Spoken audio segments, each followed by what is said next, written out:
Goofy is the best character created by Disney. Bold statement, I know. I honestly can't believe that everybody be sleeping on a Goofy movie. This movie slapped way harder than my dad when he randomly felt like it. Did I just catch you having fun? Why are we still here? I remember absolutely loving it when I first saw it. That and an extremely goofy movie. I never saw it again until years later. That's how unpopular it actually was. Everyone was way too busy focusing on Mickey and Donald, but nobody got time for my boy Goofy. As always, I'll be sharing my thoughts as the movie progresses, so kick up your feet, grab some coffee, subscribe, and let's do this! So the movie starts off with Max having a dream about this absolute baddie called Roxanne! Don't tell me y'all will never tempted to become furries because of her. Back off, you great furry! Please give me huggy wuggies. Ooh, woo. Just me? Okay. But that dream swiftly turns into a nightmare because my boy don't want to end up like his dad, Goofy. But I mean, Goofy is our boss though. I'll get into why a bit later. Let's continue. Uh-oh, Maxie overslept and he has this super boss, super secret plan to execute as today is the last day of school. No way, man. It's now or never. And our favorite boy came into Max's room to clean and ended up ruining a poster that he probably paid for, so I don't understand the big fuss. You forgot your lunch. Have a good day. Well, that's embarrassing. You forgot your lunch. Oh, Dad, please. Ah, his dad loves him. What a loser. Why are we still here? Just to suffer.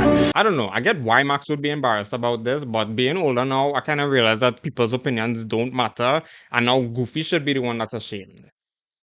Justice for Goofy. By the way, it actually slipped my mind that this was also a musical, and these were some absolute bangers. After the song, my boy trips, but of all people, Roxanne is the one to help him up. Only for him to do his dad's laugh. That was a very hard fumble, my guy. Let's hope she likes you enough to forgive you.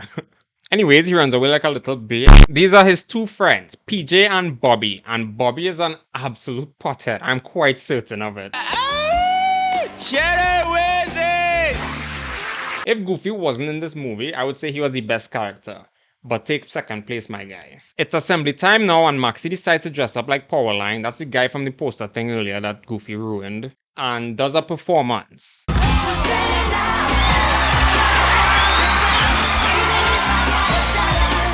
And Roxanne absolutely loves it. Looks like you didn't fumble that one, my guy. Frick. And the principal pulls the plug and stops him from finishing it, making everyone see that it's actually Maxie boy. He was an absolute nerd. So... Oh, come back and see me. You have such a way with children. It's such a way with children. Well, someone's jealous. Anyways, that's Pete, PJ's dad, and he's bragging about taking his son out to go camping, and Goofy was saying that Max would never want to do anything like that, and he should have stick to that. Something's wrong when a kid won't spend time with his parents. What teenager would want to spend time with their parents? Again, I wonder if parents just get amnesia when they turn into adults, because like, is it so hard to believe that teenagers just want to spend time with their peers? And not their parents. And Pete just makes things worse by giving Goofy the idea that Max is out in a gang doing gang thing. You know, regular parent thoughts. Give her some. Yeah, give me some. All right. You want meth, kid? Here's your meth. Max is a good kid. He'd never get mixed up in something like that. This is why I say Goofy is an OG. He trusts his child and gives him the freedom to actually be a good person or make his own choices. I'm a failure. Complete loser. Ah, yes. My inner thoughts making it into the script again. Meanwhile, Roxanne actually has a crush on Max? What? I gotta start taking notes from him? Freak. Oh, hell no. Did he just sniff his hand? And my boy musters up the courage to ask her out and she actually says yes. Man did a lot better than me when I was his age. Don't look at me. Don't look at me. Honestly, I can see why he feels on top of the world right now. Hopefully nothing sours his moment, right? So the principal calls Goofy and basically tells him he was dressed like a gang member and caused a riot. And he also said this. I'd seriously reevaluate the way you're raising your child before he ends up in the electric chair. Wait, what? Yeah, this is a children's show. To be fair, I didn't know what an electric chair was at the time, so yeah. So naturally, words like that would affect Goofy, and he gets the grandiose idea to go fishing with Maxie. What a lovely idea. Yeah, nothing can go wrong now. So Goofy is basically taking him on the same type of trip his dad took him on. Honestly, as a teen, I could understand why he wouldn't want to be doing that. Don't do it, Goofy. But it's how he basically forced him and didn't give him any time to go shower or anything. Like, just straight to the trip. So he stops off at Roxanne's to give her the horrible news, which is like 2 hours later, by the way, that he can't go on the date with her anymore. It's funny that I've never had any encounters like this. I don't think I've had any encounters with any girls. Damn, she's hella bummed that he cancelled on her. Frick! No I'm sure I can choice. find someone else. What? Women. At least let the man explain himself. Jeez, teenage girls. So he does what any sane person who's trying to smash would do. Tell her he's going to the Powerline concert in LA. And he says he will wave to her when he's on stage for the final number. This man is a maniac. Maybe Roxanne is actually better off without him. We're on the road now, and they're fighting to take control of the radio, and it ends up breaking. Good job, guys. Enjoy the silence. Oh, great, Dad. Now we don't have any music. Like you had no part to play in that? Come on. Do you need a break from modern living? What did you just say to me, you little prick? We're finally at our first pit stop, Lester's Possum Park. That sounds like so much fun. Can you see the excitement on my face?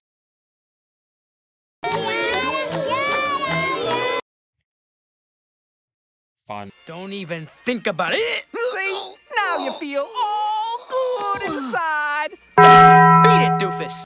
So much fun. Then Goofy starts dancing with Maxie, and my boy is embarrassed of these weirdos' opinion. Because they're literally there by choice enjoying this rundown place. So they're really not that much better. So Max is ready to go. I mean, I can't really blame him because he didn't really want to be there. So Goofy is setting up camp and gets completely buried by this insanely large RV. What douchebag would do something like that? Oh, Loki, I prefer to go camping with that douchebag. That looks comfy here. PJ tells him he's insanely lucky to be going to the Powerline concert, and Max is surprised that everyone is talking about it. Maxie boy, that was a very big statement, my guy. Plus, according to you, he's the biggest rock star in the world, so Goofy personally knowing him is a very big deal. Just seems like everything I try only drives Max further away. Maybe I ought to just back off. I don't know. Now, that's the best thing as a parent that you could ever do, because the more you tries, the more that you'll end up pushing them away. So, but Pete pushes him to keep, pushing. So now Goofy is trying to teach him the perfect cast. Relax. Your feet apart. 10 o'clock, 2 o'clock, quarter to 3. This, that, and this, and that, and this, and that, and that. Wow, that was actually a perfect cast. Look how far that went. Jeez. And bro manages to catch the attention of Bigfoot. Yikes. So Pete just packs up and abandons them. Wow. And Goofy and Max are stuck in the car. Where are the keys, you ask? Well. Yeah. It's nighttime and he's still there, basically tormenting them and having the time of his life. And I absolutely love every moment of it. They finally get the chance to actually have a proper conversation. And wait! I didn't know Goofy was that thick. Frick! Hold on, pause. I understand, Max. Being at family gatherings were the worst experience because there were those uncles and granddads that just always kept snoring and you couldn't get any rest. That brought back some terrible memories. So bro stumbles onto the map and his inner thoughts start to kick in. You know, the ones you should never listen to. So he listens to it and changes the destination. Okay, so I just want to take some time to admire and appreciate this shot here. Amazing, right? So Goofy announces that he dubs Maxie the official navigator of the trip. So basically, anywhere he wants to go to, they will stop off. That's great on Goofy, but damn, Max is an absolute douche now. So Max is finally enjoying himself and Goofy is just toughing it out. But they're actually enjoying themselves and finally getting along. That's nice. They camp out at an inn this time and Pete and PJ are back. So PJ and Max are talking about how dumb of an idea it was to change the map, and Pete overhears them. So things are about to get super juicy. So Pete ends up breaking the news to Goofy, and my boy Goofy says he doesn't believe him.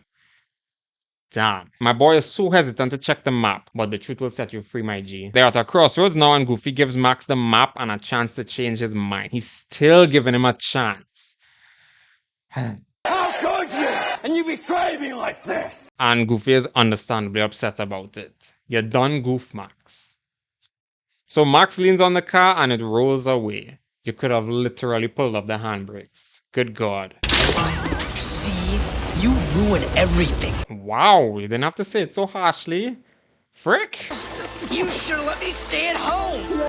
That is the best car I've ever seen in my life. It doesn't sink. So now they finally have the conversation they should have had before even going on this trip, and finally start to see each other's perspective of the whole thing. All of this could have been avoided. Nobody else but you.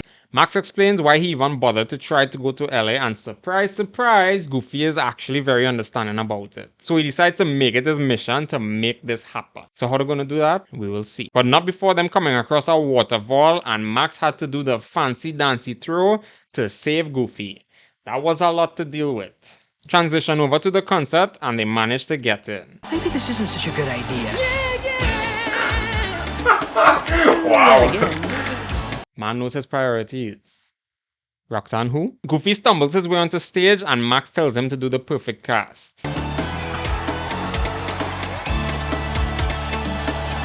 Honestly, that will put me on my back. What?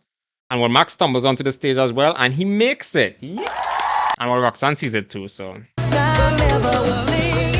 did it! Wow, the car managed to get back from that trip? MVP of the whole movie. Jeez. You're doing the right thing, son. But you'll probably never talk to me again. Then you'd literally miss out on nothing. You're better off by yourself. Max does the right thing and comes clean about the whole situation. I already liked you, Max. From the very first time I heard you laugh. Yuck. My boy out here goofy raising these smallies. Goofy raising. Grizzin. Wow. I'm jealous. Still the MVP of the whole movie. And that's the movie. You know, when I was a teenager, I always thought that Max was the coolest person in all the movies. He still is, but being an adult now, Goofy is actually the best character. He's a pretty wholesome guy who just wants what's best for his son. Yeah, he does it in an unconventional way and teens don't really respond well to that, but he isn't a bad guy and he was really just trying. And he was listening to all these weirdos around him. But at least in the end, he ended up actually just listening to him, and then they come into a common ground and understanding with each other. As for Maxie Boy, he's insanely lucky that everything worked out for him. Wow, but at least because of the events that happened in the movie, they ended up having an appreciation for each other, so it wasn't all in vain. I'm looking forward to the second one and not seeing them completely reset this arc and doing it all over again. That's it from me. Thanks for watching.